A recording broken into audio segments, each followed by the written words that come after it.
सरकार द्वारा जो है आज बजट पेश किया गया। इस बजट में क्या बिहार के जो है आम जनता के लिए खास है? ये तो बिहार का जो बजट है, ये बजट पूर्ण रूप से ये चुनावी बजट है। ये जुमला है। बिहार आम जनमानस के लिए उस बजट से कोई लेना देना नहीं है। सरकार गुमराह कर रही है बिहार की जनता को, और ये चुनाव आने वाला है। इस चुनाव को लेकर यह जुमला हो रहा है। यह पूर्ण रूप से खोखला है। यह बजट किसी आम जनमानस के किसी काम का नहीं है बिहार के लिए। शिक्षा, स्वास्थ्य और सड़क के लिए विशेष पैकेज का दावा किया जा रहा है। विशेष ये सब चुनावी जो है चुनावी जुमला है। ये चुनावी बजट है। बिहार में एक नल जल योजना आई थी, इसमें इस साल कुछ खास बजट नहीं दिख रहा है क्या? बिहार में पिछला कई साल पहले मैं खुद इसमें प्रमुख था। ये नल जल योजना बिहार सरकार चलाई थी। तो वो नल जल योजना जो है वो चुनाव को देखते हुए सरकार बनाने के लिए बिहार में हर वार्ड में वार्ड सदस्य को उसका अध्यक्ष बनाया गया नल जल का। तो उसका नल जल का अध्यक्ष बनाया गया। उसमें क्या हुआ कि वार्ड मेंबर जो है, वार्ड सदस्य जो वार्ड का वोट एकत्रित करके और जदयू के लिए वोट दिलवाएगी कि सरकार ने नल जल योजना लाई है। और वार्ड के सदस्यों को उसमें मुखिया जी को हटाकर, ग्राम प्रधान को हटाकर वार्ड मेंबर को बनाया गया अध्यक्ष, कि ये लोग वार्ड में रहेंगे और वार्ड की सारी वोटों को इकट्ठा करके और हमारी सरकार को बना देंगे। यानी माना जाए कहीं न कहीं वोट बैंक के लिए सिर्फ एक राजनीति वोट बैंक के लिए पूर्ण रूप से नल जल योजना भी चला था। वो कहीं भी बिहार में सक्सेस नहीं हुआ। और आप सर्वे करा के देखिए, बिहार में कहीं भी वो किसी के दरवाजे पर वो जल योजना है उसके पानी नहीं आ रहा किसी दरवाजे पर। कहीं अगर हजारों में कहीं किसी के दरवाजे पर एक बार गया हो, लेकिन वो पूर्ण रूप से ध्वस्त हो गया, वो बंद हो गया, किसी काम का नहीं रहा नल जल योजना। किसानों के लिए क्या कुछ खास है इस बजट में? इस किसानों के लिए कोई खास नहीं है। कहाँ कहीं गन्ना की बात हुई है किसानों के लिए? केंद्र सरकार किसान जो भी अपना बोते हैं, क्या उनकी लागत से मूल्य मिल पाता है? नहीं मिल पाता है। सरकार इस पर चिंता नहीं करती है, आवश्यक नहीं समझती है। सरकार किसानों के आपको दुश्मन है, किसानों के हित में कोई काम नहीं करती है। अभी गन्ना जो लागत किसान बोते हैं, क्या उसकी लागत से उसका मूल्य मिल पाता है? सरकार दे पाती है? नहीं पाती। पूरे भारत में देखिए उठाकर कहीं भी। इस बार के बजट में केंद्र सरकार का जो बजट है क्या रहा है? केंद्र सरकार से तो हमेशा हमारा बिहार सरकार हमेशा मांग करता है, और हम तो विपक्ष में हैं। हम तो आरजेडी राष्ट्रीय जनता दल, हमारे सुप्रीमो लालू जी हैं, तेजस्वी यादव जी हैं। तो हम लोग उनके पार्टी, हम उनको कार्यकर्ता हैं, जो सिपाही है, जो काम करते हैं बिहार में। हमारा वाल्मीकि नगर विधानसभा पूरे बिहार पहला विधानसभा है। मेरा घर थाना हुआ, ठीक थाने के सामने है। हमेशा केंद्र सरकार से विशेष राज्य का दर्जा मांगा गया बिहार के लिए, विशेष पैकेज मांगा गया, लेकिन कभी केंद्र सरकार से ना ही बिहार को विशेष पैकेज मिला और ना ही विशेष दर्जा मिला। बिहार के व्यापारियों के लिए कई सारी सुविधाएं दी जा रही है, इसका क्या दावा है?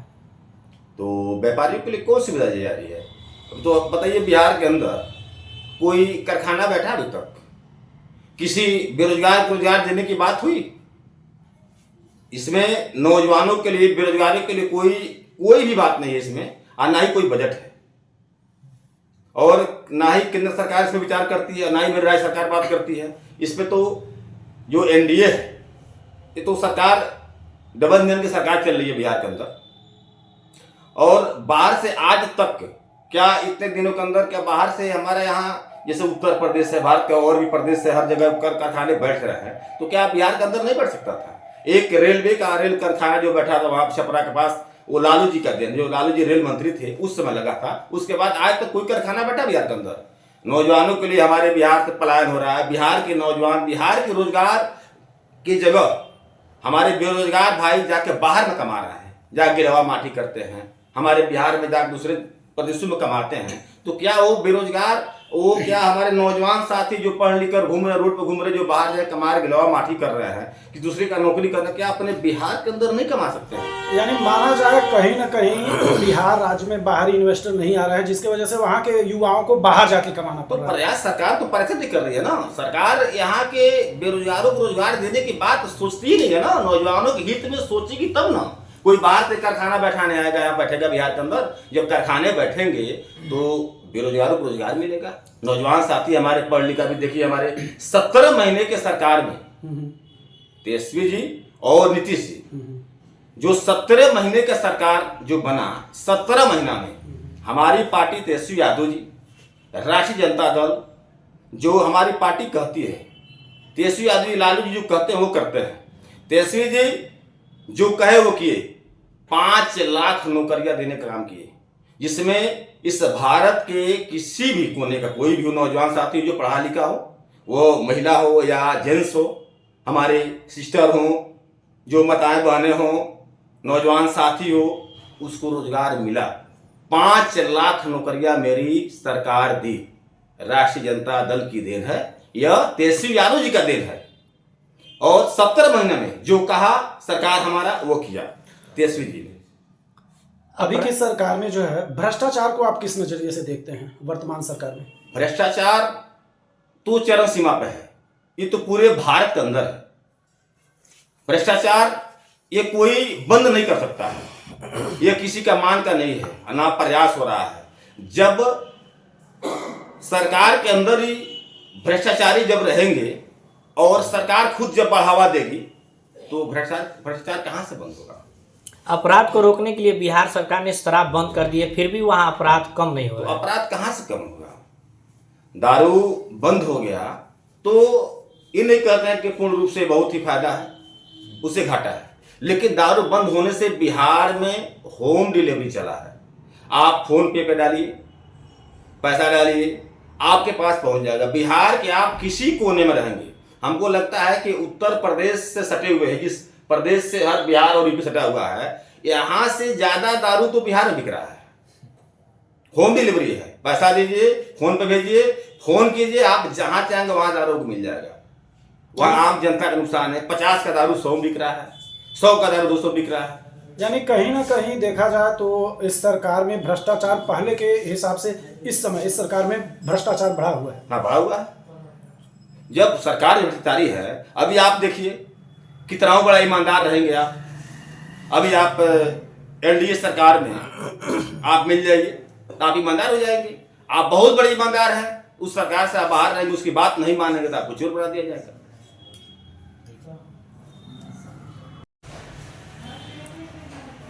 बिहार बजट में और भी दावे किए जा रहे हैं, उसके लिए आप क्या कहना चाहेंगे? अभी बिहार में तो दावे तो बहुत किए जा रहे हैं। अभी तो देखिए नीतीश जी कहते थे कि परिवारवाद नहीं चलेगा। अभी देखिए उनके निशान जी उनके बेटे हैं, तो ठीक है भाई, अच्छी बात है भाई। कोई परिवार का हो तो बागडोर संभाल ले भाई, पिता के बाद तो अपना पुत्र ही संभालता है, अच्छी बात है, कोई बुराई नहीं है। लेकिन कहते थे कि परिवारवाद नहीं चलेगा। लालू जी को, तेजस्वी जी को तमाम कि उनके परिवार में ही सब चीज है, तो क्या अपना नहीं देख रहे हैं कि अपने परिवार में क्या कर रहे हैं? अगर थे तो बागडोर, तो उसमें उनके पार्टी में विजय चौधरी जी हैं, ललन सिंह जी हैं, बहुत लोग बड़ी पदकारी पड़े हुए हैं, मदन साहनी जी हैं, उन लोग बागडोर दे देना चाहिए उनको। अभी देखिए हमारी सरकार तेजस्वी यादव जी एक बिहार में माई बहन योजना लेकर आई। राष्ट्रीय जनता दल द्वारा एक माई बहन योजना आया हुआ है, जिसका अगर हमारी सरकार बनती है तो तेजस्वी जी का यह वादा है कि पहले ही महीने में माताओं बहनों के लिए 2500 रुपया, माई बहन योजना पहले महीने में ही लागू हो जाएगा। उनके खाते में 2500 रुपया अगर हमारी राष्ट्रीय जनता दल की सरकार अगर आती है तो पहले महीना में वो लागू हो जाएगा और पहला बजट सत्र में वो बिल पास हो जाएगा। और देखिए सरकार की अभी सरकार जो बजट पेश की है उसमें क्या किसी वृद्धा पेंशन के लिए कोई बजट पेश की है? अभी 400 रुपया 500 रुपया मिलता है, 400 मिलता आ रहा है। क्या उसको बढ़ाकर हमको लग रहा है 1000 में कर देना चाहिए? अरे जो बुजुर्ग आदमी है, वृद्धा पेंशन है, वो विधवा पेंशन है, उसको 400 ही मिलता है, तो उसको बढ़ाकर कम से कम 1000 कर देना चाहिए, उसको बढ़ा देना चाहिए। लेकिन सरकार की इस पर कोई विचार नहीं है। अभी जो सर्वे हुआ था बिहार में, सही बात है, माताओं बहनों को खून की कमी है, सही बात है। बिहार में लगभग 50 से 55-60% लगभग उसमें लगभग में खून की कमी है। उसमें तमाम तरह की बीमारियां आती हैं। बौनेपन का, अभी हमारे सत्र में बोले हैं तेजस्वी जी, बौनेपन का शिकार है लोग, बच्चे होते हैं। तो क्या उन माई बहन योजना को लेकर सरकार को 2500 रुपया देना चाहिए? कि जिससे अपनी खून की कमी है उसको सही से इलाज करा सके, बौनेपन का जो आ रहा है उसका सुधार हो सके। लेकिन सरकार का इस पर कहीं आम जनता के लिए, गरीबों के लिए कोई विचार नहीं है। और ये पूरा बजट पूर्ण रूप से चुनावी बजट है। हमेशा बजट का होता है, घोषणा होता है, कोई काम नहीं होता है। अब ये स्टेडियम कह रहे हैं तो स्टेडियम तो बहुत पहले से है, तो कितना स्टेडियम बना है बिहार के अंदर में? 2-4 बना, वो भी नहीं बना होगा। तो हर साल तो घोषणा होता है कि आप बनेगा, वह बनेगा। जब चुनाव आएगा तो चुनाव नहीं है, चुनावी बजट है पूर्ण रूप से